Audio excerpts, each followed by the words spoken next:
point is that think about what Jehovah's given you. Think about what your life is like when you had Jehovah and you had everything, and then if you leave Jehovah, what you'll have.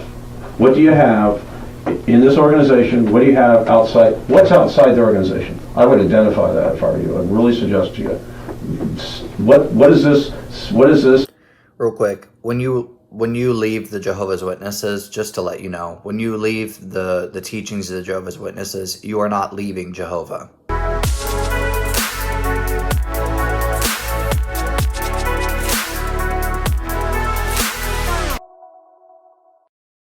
Alright, welcome back to the channel, guys. In today's video, we're going to be getting into part 9 of this Judicial Committee meeting. So we're getting super close to the end, guys. I'm pretty excited. I would say that I'm on part 3 of JWstruggle's videos. I think altogether there's 4 parts, and most of them are about 30 minutes long. So I'm going to try and do a slightly longer video today so we can get through a bit more of this, and I'm going to try and interrupt less. So anyways, go ahead and grab your favorite beverage. Got coffee with me this morning.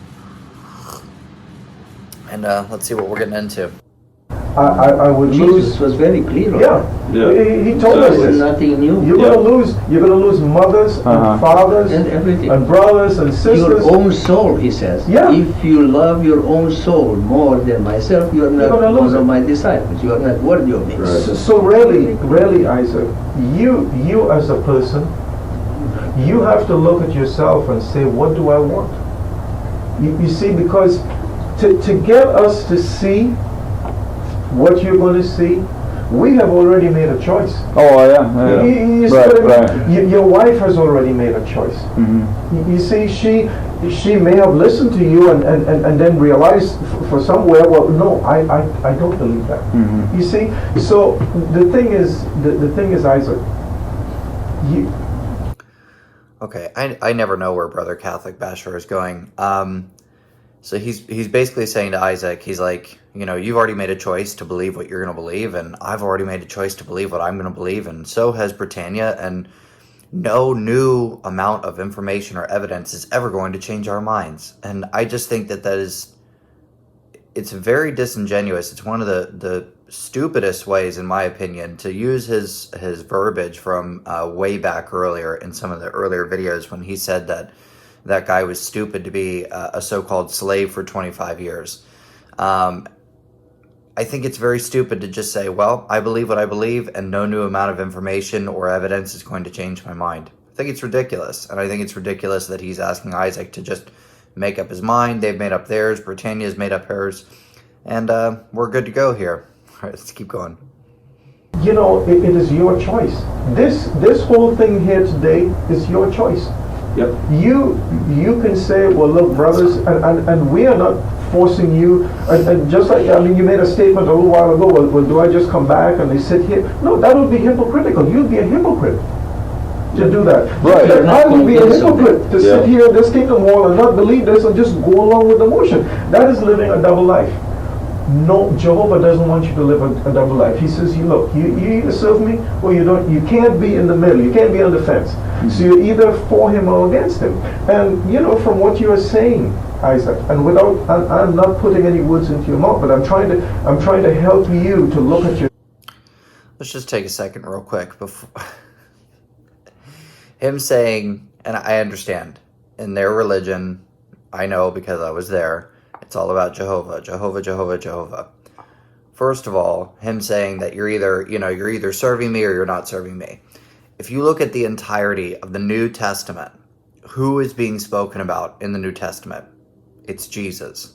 It's Jesus, it's Jesus, it's Jesus. There never once is the name Jehovah or the Tetragrammaton Yahweh ever in the New Testament. You can go back to the Greek documents and you can look for the Tetragrammaton all you like. You will not find it there. It's all about Jesus in the New Testament. So that's one of my main beefs with Jehovah's Witnesses is why is it that you can't seem to put your focus where it belongs? Because the first century church was on fire for Jesus. There was no mention again of the Tetragrammaton or Yahweh. Anyways, little side rant, but let's keep going. If you don't believe, if this book, because of what you have seen and how you are viewing it, you're viewing Jehovah as a very vindictive God. There are people who say that about Jehovah. Then you don't have to believe it. You say, hey, look, forget about you. I don't want to have nothing to do with this. Because this is hypocritical. And be true to yourself. You see, be true to yourself. We are being true to ourselves because I have seen that stuff and I choose not to believe it. But you see, you can't. So, again, just with the information that I've learned by studying the Bible and by studying with evil Christendom and all these evil churches that aren't of the Jehovah's Witness faith, the best advice that Elder Catholic Basher has for Isaac is you have to be true to yourself and you have to believe what you're going to believe and we're going to believe what we're going to believe and that's it, man. That's good enough. Listen, with God being mean in the Old Testament, with there being like terms like slavery in the Old Testament. I mean, there are answers out there for those things. There are Christian apologists who have been answering these questions for hundreds of years because we all struggle with the same questions. We all struggle with our sense of morality and what we think God's sense of morality should be. And there's a lot of questions out there that a lot of believers have. This elder has no foot to stand on when it comes to encouraging Isaac. The best thing that he has to tell Isaac is don't live a double life. You do you, and we'll do us. That's it. All right, let's keep going. You can't make people come out, just like we can't convert everybody, because not everybody's going to see it. Right. You see, and we know that. Right. But you have to make a decision, Isaac. I know, and I have my statement written out. I'll make it eventually. Yeah, and there's just a lot that, and I know your brother's time is precious. You've got things to do. But that's But not that an is- issue. that's not it. Gosh, That's not an issue but here. it's That's not an okay, issue, Isaac. if it's a productive time, Right. Yeah. it's a time that brings something good. Yeah. Mm-hmm. We're not here to argue. Oh, I know, and I don't want to. We are not here to convince you. Right, and I don't want to try to do the same thing either, because I was exposed to, I guess if you want to call. What? Okay, I think that's nice. We're not here to argue. That's fine. But it seems like Jehovah's Witnesses are never open to discussion. Either they can't have a discussion, just like speaking to each other and disagreeing about certain points, but if someone brings up a good point, that shouldn't bother you. So they can't have a discussion. So it's either a non-discussion or it's an argument. And they're always like, well, we're not here to argue or debate. Well, okay, so am I just supposed to sit back and listen to what you have to say? Or, well, I guess that's what we're supposed to do. If you're a non-Jehovah's Witness, you're supposed to sit back and listen to what they have to say, because they are the saviors, not you. You're bad, they're good. Let's figure it out according to their worldview. What apostate thinking, when I was active in my early teens and even when I was in my 20s with relatives that weren't Jehovah's Witnesses, and I ignored them. I didn't want to listen to anything they had to say, because it's a natural thing that's ingrained in us to do, to oppose that thinking. And so I know how you feel, and I know how. It's funny that Isaac says this, how he was exposed to apostate thinking at a young age and he rejected it. And what's really funny is when I was younger, I Googled Jehovah's Witnesses because I wanted to see what people in the world were saying about us when I was still in. And I came upon this article where they had a person like strapped to a chair with a sack over their head, and it was a drawing. It wasn't like an actual photo. And I was reading about brainwashing in the organization. This is back when the XJW websites were really kind of trashy. You know what I mean? Like they weren't good quality. But anyways, I got really mad in the same way that Isaac was probably mad, and I rejected it. Like I was like, there's no way, because this is not my experience in the Jehovah's Witnesses, because again, I was still under the influence of them. So I know exactly what he's talking about right now, and he's actually telling these brothers that he can relate to their mindset right now. All right, let's keep going. Bye. And I've talked to a lot of elders, and I even asked my father this a while back, how many judicial meetings have you sat on with apostasy? And it's very, very few. Because a lot of cases like this, somebody discovers these things and they disappear. They just leave. They don't want to engage the elders because, and there's a lot of people that told me that because I'll be honest. This is why I didn't want Kevin here, because I wanted to be honest and open and feel comfortable. But there are a lot of former Jehovah's Witnesses and active Jehovah's Witnesses that I'm in contact with. From all over the world. Right. And there's a lot of people that told me that I don't need to show up to this meeting. That you have no authority over me. Blah blah blah blah blah. I don't need to listen to you. And I said, you know what? I want to go. I need to talk. I need to get this done. I'm doing this on my terms. And I've given so much to this organization. I mean, I know you hear a lot of people say it, and none of us has given more than someone else. We've given to whatever we can give to the organization, and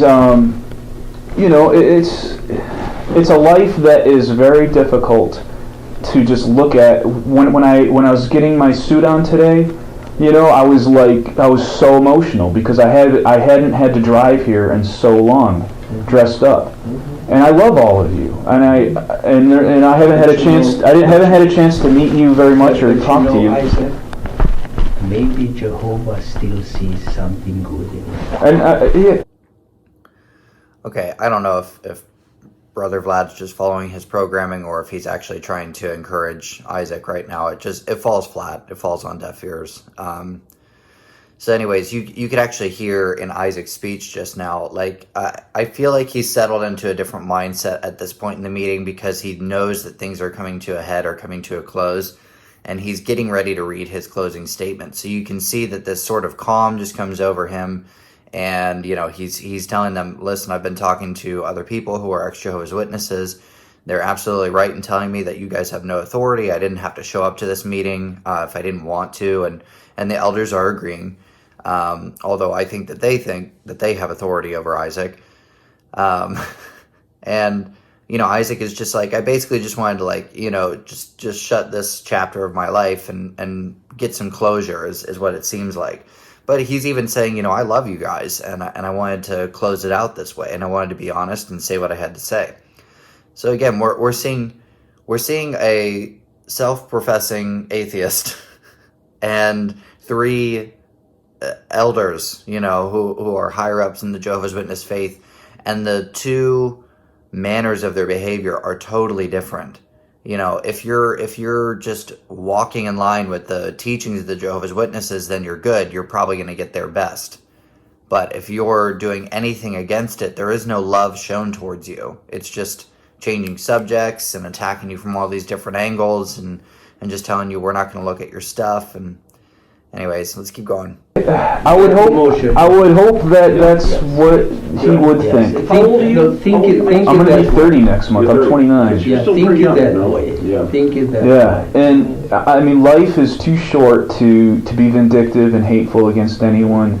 And I don't have any hate or animosity. I mean, the only beef I have is just with some of the policies of the organization and rereading the Bible. You know what? Just for your peace of mind, those that are in charge of making the policy, they will give an account to the one that gives them the authority to make the policy. Yep. Don't bother with that. It's not up to me. If I'm not given that authority, why should I bother? Okay, I have serious problems with what Brother Vlad just said. Because this flippant disregard for the people making the policies. I've heard this so many times, and it is a deflection tactic by Jehovah's Witnesses that I not only think is evil, but I think it's cowardly. Because I've heard it from my own family, and it doesn't hold water with me. When he says, let me just reassure you, the people who are making the policies, they are going to have to answer to the one who gives them authority to make those policies.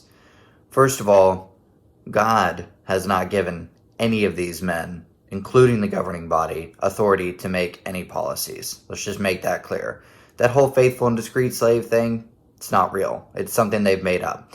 It's in the same way that they've made up the faithful and discreet slave and made it its own class, is the same way that they've given two hopes to, the earthly hope and the heavenly hope for the 144,000 in the same way that they've made up their own fake policy on the light getting brighter from a proverb.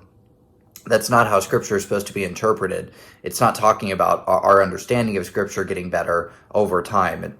It's something totally different. So I have such a problem with him saying, don't worry about the policymakers because they're going to have to answer to the one who gave them that authority. I already told you, God didn't give them that authority. Secondly, don't worry about it. So that just means anytime you see any crime, you're not supposed to point it out. You're not supposed to point out when anything is evil. God's going to take care of it.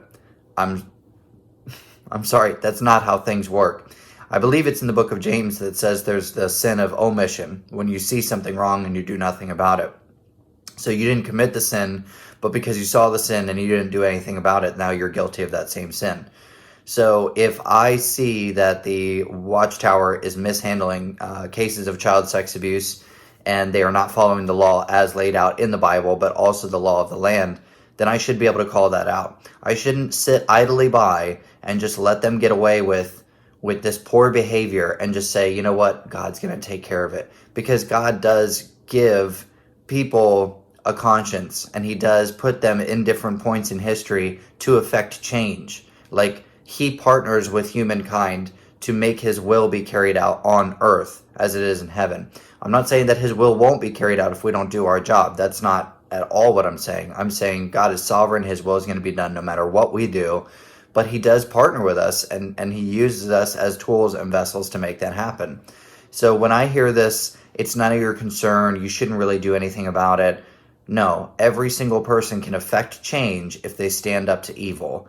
And the more good people who see evil being done and do nothing about it, they should feel guilty, they should feel ashamed. If you're a good person, none of us are good, but if you are on the side of righteousness and you see something evil happening and you speak out against it and you point attention to it, that's what you're supposed to do. Wow, okay, off of that soapbox, we're going to get into the next part.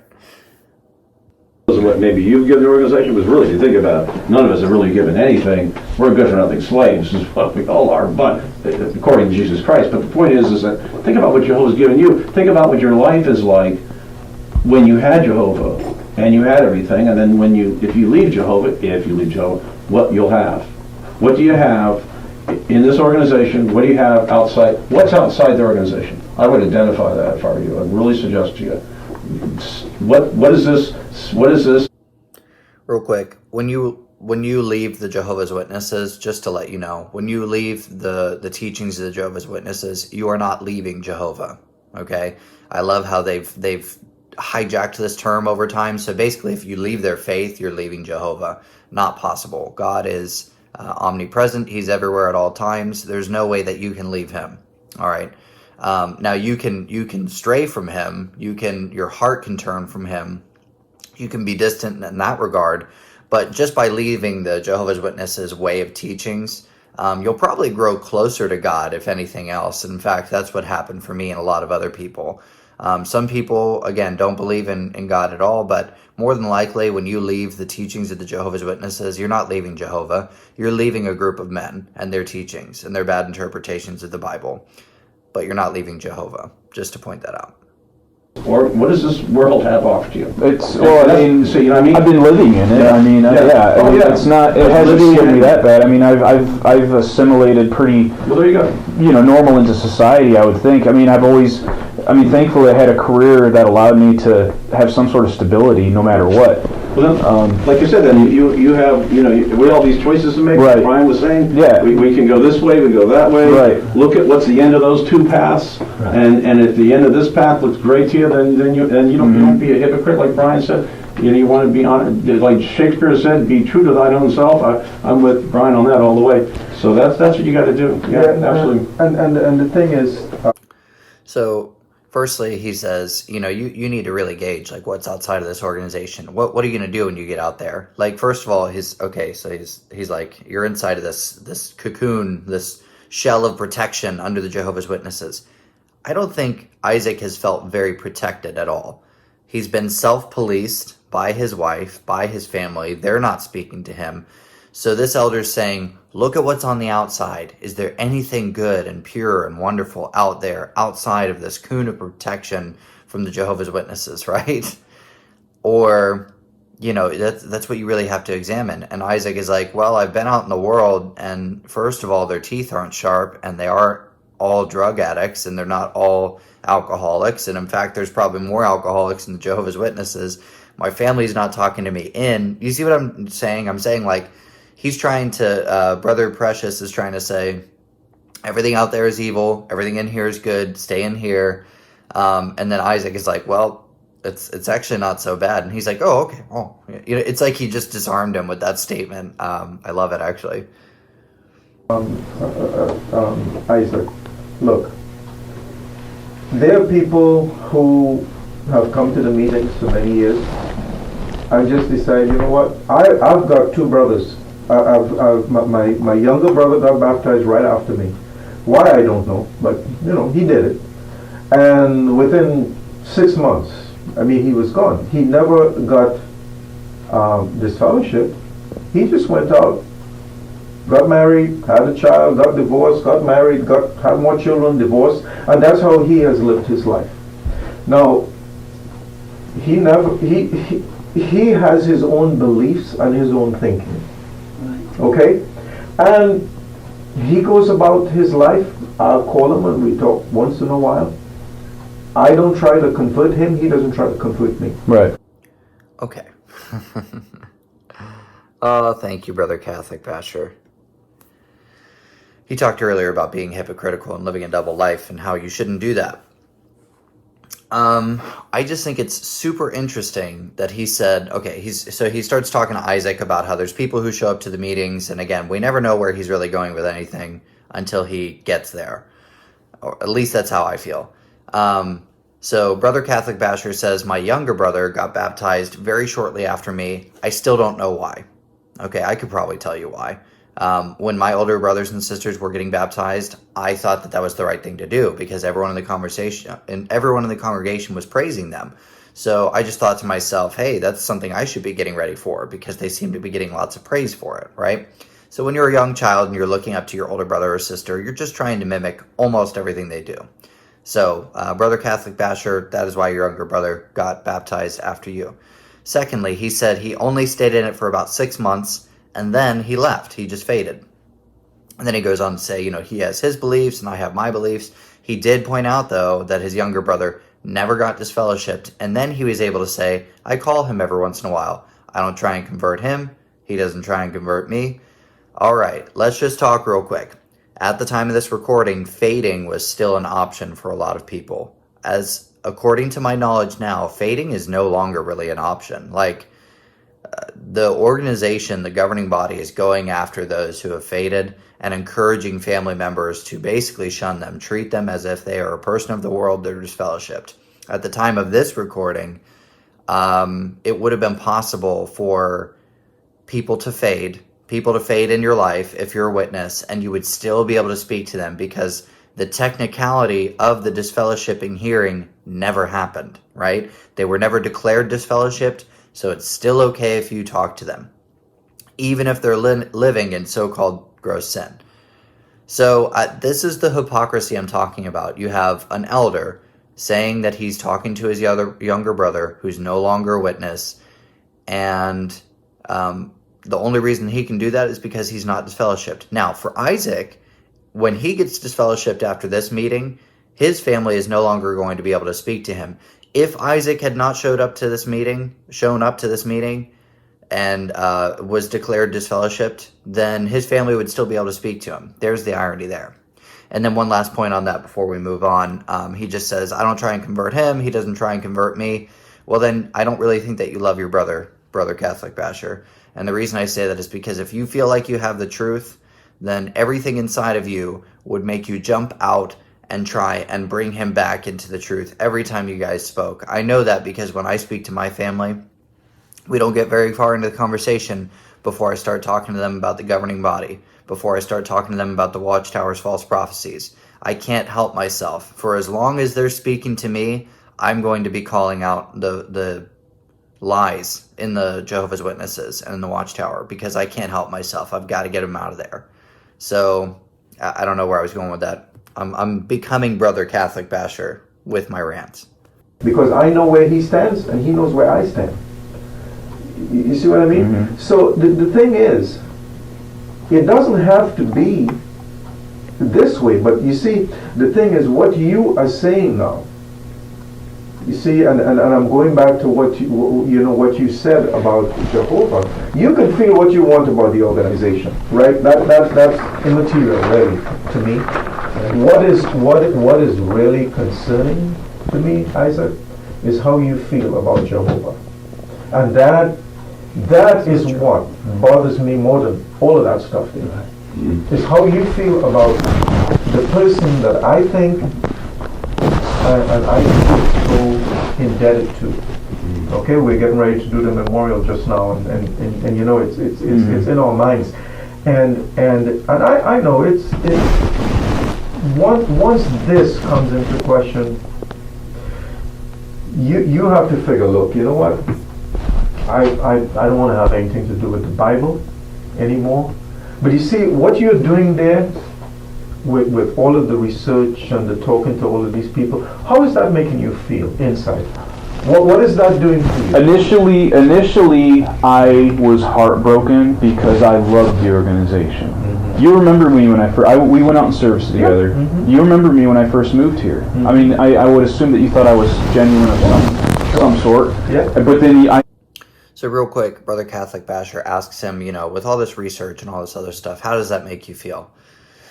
Well, I would say feelings are nice. Feelings are relative when it comes to the evidence. Let's just say I happen upon a crime scene. It doesn't matter how I feel when I'm looking at the evidence before me. The evidence tells the tale of what happened, right? So if I follow that evidence through to conclusion, I will have a better understanding of what took place in this crime scene. But it doesn't mean that how I feel is relative to it. I guess what he's trying to say is, like, what have you possibly been, what is the upside or the positive to the research that you're doing? Well, the upside is the fact that he's freeing his mind. I don't mean that he's freeing his mind from an oppressive God or anything like that, but he's freeing his mind from a high control group, from a cult. And this is what cults do, is they try and make you think that everything outside of their teachings is evil, and it's us versus them, and everyone who's not with us is against us, and it's whatever. He's freeing his mind is what he's doing. All right, let's keep going. You saw a change in me, mm-hmm. and you can pinpoint that to when I started to research these things about the organization. Mm-hmm. And there is a book written by a former governing body member, mm-hmm. that anyone who picks this book up, it's one of the most dangerous books. The Watchtower tried to burn as many copies as they could. They disfellowshipped Ray France. Yeah, it's plastered all over the internet. And right. You can get access. But I mean, I was in New York at that time. So it's funny. It's almost like that. He's like, Brother Vlad just said, I was in New York when it happened. I'm guessing he's talking about when Ray France was excommunicated or disfellowshipped as a governing body member. So there was a governing body member who basically wrote a book about the inner workings of the Jehovah's Witnesses. I haven't read it personally. It's called Crisis of Conscience. Now, I know a lot of people in the XJW community have. Me personally, I read the Bible, and that's what woke me up. I didn't have to read that the Watchtower was false. I started seeing that by studying Scripture. So I guess it's a good read. It's maybe something I'll have to do one day, is maybe like a rite of passage. But yeah, apparently it's one of the most dangerous books a Jehovah's Witness can pick up, because if you do pick it up, you'll more than likely not be a Jehovah's Witness by the end of it, because this is a governing body member who was had the inner workings of what was really going on, and he blew the lid on a lot of things that were happening from the perspective of being a higher up. I think we might have to sort of pause it here. Let's go a little bit further, and then we'll cut it off.